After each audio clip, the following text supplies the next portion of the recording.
South Carolina, the U.S. Center for Disease Control reported last month that the number of births in the United States is down 2%, the lowest number in 30 years. These reports were met with surprise and alarm. However, this recent decline fits with global trends and isn't unprecedented in U.S. history. As a demographer who studies fertility trends, what strikes me as anomalous is not the recent drop, but the previous high fertility bubble. Unusually high rates. The U.S. maintained surprisingly high fertility rates for a long time. After the baby boom of the 1950s and 1960s, fertility in the U.S. and other wealthy countries fell during the 1970s. However, U.S. steadily rebounded, even as rates in most other wealthy countries stayed low or fell even lower. By 1990, there were 2.1 children per woman in the U.S., compared to 1.4 in Spain and 1.5 in Germany, for example. This gap between U.S. and other developed countries baffled demographers through the 1990s and early 2000s. Public policy choices couldn't explain it. The U.S. maintained its high fertility rate even while being comparatively weak on pro-fertility policies like family leave and financial support for parents. Several factors propped up the fertility rate. The U.S. had a steady flow of immigrants from higher fertility countries. It also had a persistently high unintended pregnancy rate, a flexible labor market that allowed parents to exit and re-enter the workforce, and a strong, stable economy. Members of a Syrian refugee family walk with their luggage at Beirut International Airport ahead of their travel to the United States, Lebanon, February 8, 2017. Photo, Reuters/Mohammed Azakia. Catching up with others. The recent drop in fertility brings the U.S. more in line with peer countries. The U.S. dropped to 1.76 children per woman last year. This number is well within the range of similar countries, and even remains toward the top of the pack.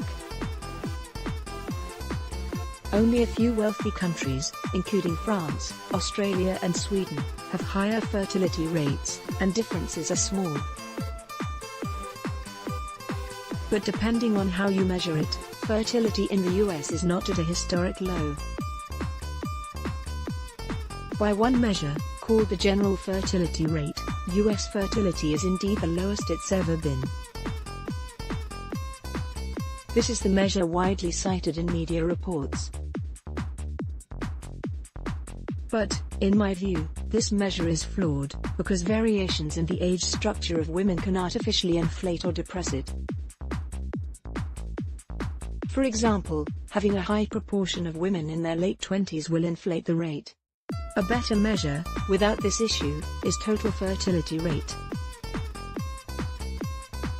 Using this measure, the U.S. rate last year was higher than in 1976 and equal to that of 1978.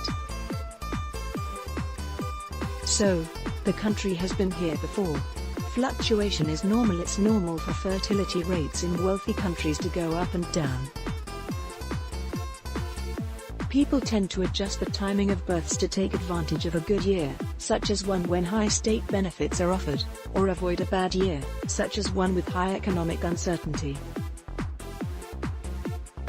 Spain's fertility declined from the 1970s to the early 1990s, as women increasingly joined the labor market but husbands didn't share the load at home.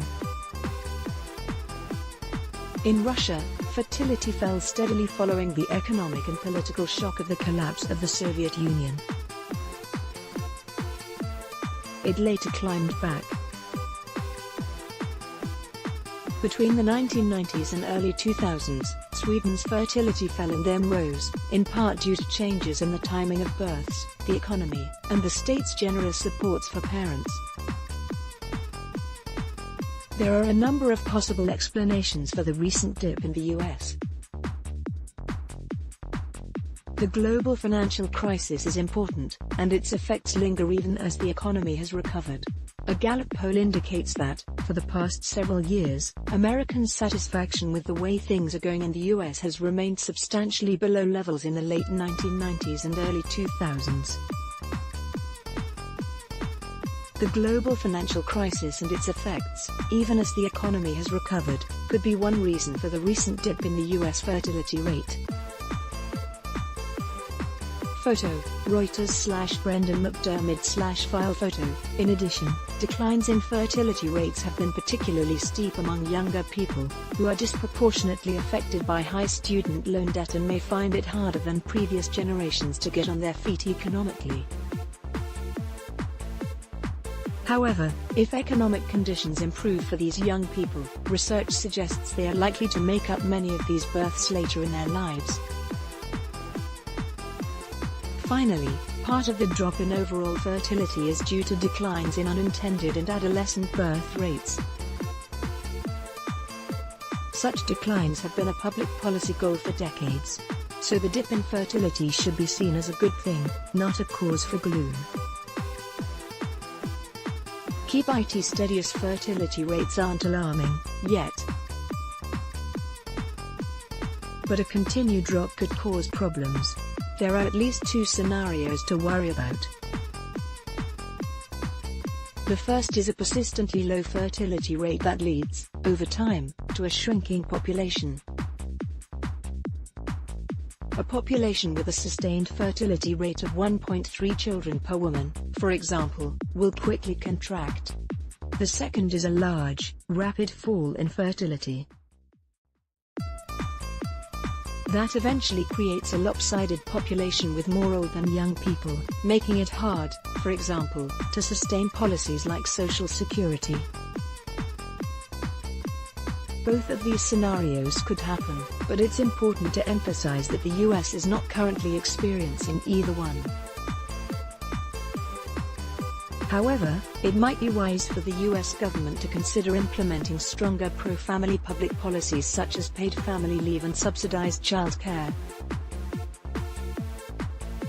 The US is unlikely to return to the exceptionally high fertility rates enjoyed before the last recession, but the current rate is one that many countries would be thrilled with.